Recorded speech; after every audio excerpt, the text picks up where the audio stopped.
सतत पडणारा दुष्काळ, नैसर्गिक आपत्ती व कमी हमीभाव या कारणामुळे महाराष्ट्रात दररोज 10 ते 15 शेतकऱ्यांच्या आत्महत्या होत आहेत. तर आजपर्यंत 6 लाख शेतकऱ्यांनी महाराष्ट्रात आत्महत्या केल्या आहेत, असेही बच्चू कडू भाऊ यांनी सांगितले. मात्र तरी देखील सरकारने शेतकऱ्यांची कर्जमाफी केली नाही.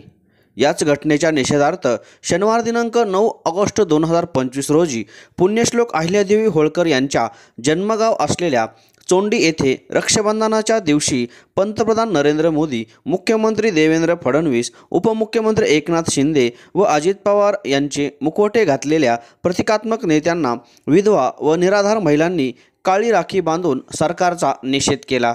यावेळी प्रहार जनशक्ती पक्षाचे जिल्हाध्यक्ष विनोदसिंह परदेशी, जिल्हा उपाध्यक्ष जयसिंग उगले, तालुका अध्यक्ष नईमबाई सुभेदार, कर्जत तालुका प्रहार जनशक्ती पक्ष अध्यक्ष सुदाम निकत, शेवगावचे अध्यक्ष रामजी शिंदोरे, महिला आघाडीच्या अध्यक्षा अनारसेताई, जामखेड शहराध्यक्ष दिनेश राळेबात, दिव्यांग सेलचे जिल्हा अध्यक्ष लक्ष्मण पोकळे, महिला आघाडी जिल्हा अध्यक्ष लक्ष्मी देशमुख, सचिन उगले, दिव्यांग सेल अध्यक्ष प्रमोद खोटे, युवक अध्यक्ष राहुल भालेराव, जवळा गट प्रमुख महिला तालुका अध्यक्षा संगीता ढोले, जिल्हा उपाध्यक्षा तुकाराम शिंगोटे, स्वाभिमानी शेतकरी संघटनेचे जिल्हाध्यक्ष सुनील लोंढे, राष्ट्रीय समाज पक्ष तालुका अध्यक्ष डॉक्टर कारंडे, राष्ट्रीय समाज पक्षाचे युवक उपाध्यक्ष विकास मासाळ, खरडा गट प्रमुख बंडू उगले, शहर उपाध्यक्ष बबन घायतडक, शहर संघटक विकास राळेबात, सतीश राळेबात, संजय मोरे, शिवाजी भोसले व सोहेल तांबुळी यांच्यासह प्रहार जनशक्ती पक्षाचे कार्यकर्ते मोठ्या संख्येने उपस्थित होते.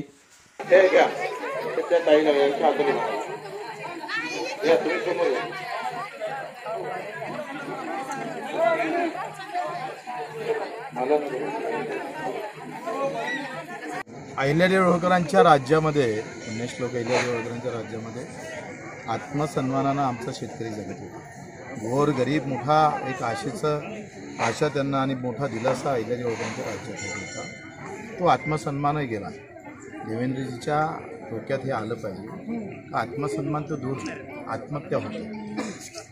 आणि देवेंद्रजी अशा गोष्टी करतात का दुष्काळ पडल्यावर आम्ही कर्ज मागतो. आता भाव भेटत नाही म्हणून मरावं लागतं, हे देवेंद्रजीला तो विचार त्यांच्या डोक्यात यावा म्हणून आम्ही हे स्थळ निवडलं. अहिल्यादेवी होळकरांनी जे काही राज्य चालवलं ते अतिशय सामान्य शेतकरी शेतमजुरांसाठी त्यांच्या भूमिका अतिशय स्पष्ट होत्या.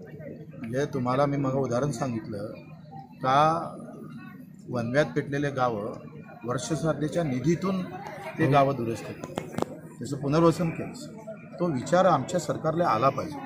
ही विचाराची खऱ्या तर लढाई सुरू झाली पाहिजे आणि म्हणून धर्मजातीच्या पलीकडे जाऊन शेतकरी मजुराच्या कष्टाच्या लढाईला कुठेतरी एक वेगळं आशीर्वाद आम्हाला भेटले पाहिजे. म्हणून आम्ही या जन्मभूमीमध्ये आलो. ही पवित्र भूमी आहे. या पवित्र भूमीतून एक चांगला विचार सरकारला देण्याचा प्रयत्न आम्ही राखी पौर्णिमेच्या दिवशी करतो.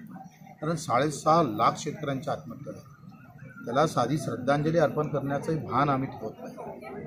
रोज 10 ते 15 आत्महत्या होतात आणि अशा वेळेस सरकार मात्र समोर येत नाही.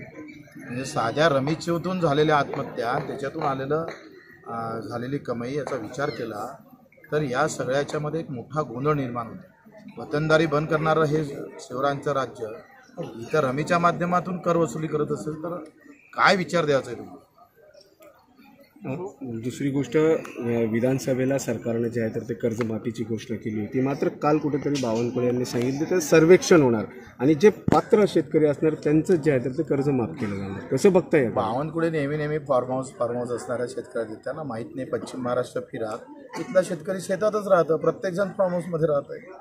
त्यांना त्याच्यातला अर्थ कळला नसेल म्हणून ते वारंवार एकच शब्द असतं त्यांच्या डोक्यात, अरे बाबा आम्ही पण हे कबूल आहे का. व्यापारी शेतकरी अलग काढा, नोकरदार शेतकरी वेगळा करा, राजकारणी शेतकरी अलग करा. जो आमदार आहे, खासदार आहे, अजितदादाला कर्जमाफीची थोडी गरज आहे, बावनकुळेला कर्जमाफीची गरज नाही. त्याचं वर्गीकरण करायला किती वेळ लागतो.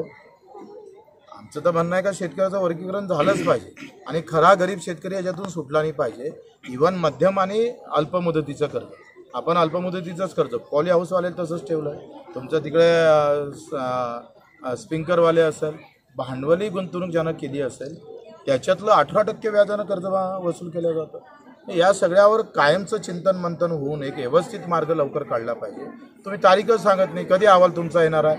ज्याला अध्यक्ष केलं परदेशीला, मी कालही फोन केला, ते म्हणे मला काहीच माहीत नाही. आता अध्यक्षालाच माहीत नाही, समिती नेमून टाकली. हा जो बनवाबनवीचा कार्यक्रम आहे ना, तो थांबवला पाहिजे आणि तो लवकर व्हासाठी काल आम्ही राजूजी शेट्टी आहे, अजितदादा नवले आहे, सगळ्या 10-15 संघटना एकत्र होऊन आता पुन्हा उरलेल्या 10-15 संघटनेचं एकत्रीकरण करू. शेतकरी संघटना सगळ्या एकत्र घालणार, त्याची मूठ बांधणी करू आणि संभाजीनगरच्या त्या बैठकीनंतर आणि एक मोठं अधिवेशन आम्ही शेतकऱ्यांचं खुलं अधिवेशन घेऊ आणि तिथून पुन्हा अधिक लढाई जोमानं करणार. सगळ्यांना GSTचा परतावा भेटतो. फडणवीसनं काय म्हटलं होतं साहेबांना आपल्या, का आम्ही सोयाबीनचा परतावा देऊ, म्हणजे सोयाबीनला 6,000 रुपये. काहीच बोलायला तयार नाही. शेती सगळ्या शेतीमालाच्या हमी भावाच्या 20% बोनस देऊ. मग उसापासून सगळे शेतकरी आले, ते बोलत नाही. तर आज तर व्यवस्था आम्ही पाहतो, तूर सगळ्यात जास्त कमी घसरली. जगामध्ये तुरीचे भाव पडलेले आहे आणि आम्ही 75 लाख टन तूर आयात केली. तुरीची डाळ काय अवस्था राहील? पाय घासूनच मरावं लागेल. तर दुष्काळापेक्षा जास्त चटके ना हे कमी भावामुळे मरतोय माणूस शेतकरी. हे यांना कळणार कधी? आणि त्याच्यासाठी सातत्य ठेवत आहे का आमच्या कष्टाची भाकरे तुम्ही हिणून घेत असाल तर आता थोबाडीत कोणाच्या मारायच्या आम्ही? आज शेतकरी म्हणून येत नाही म्हणून राजसाहेबांना भेटायला गेलो, कारण शेतकऱ्याला याला फुरसतच नाही आहे. तो जातीपाती धर्मात पक्षात अडकलेला आहे. गावागावात पक्षाचे गुलाम उभे करून घेतले. तो म्हणतो आमच्या पक्षाला बोलायचं नाही.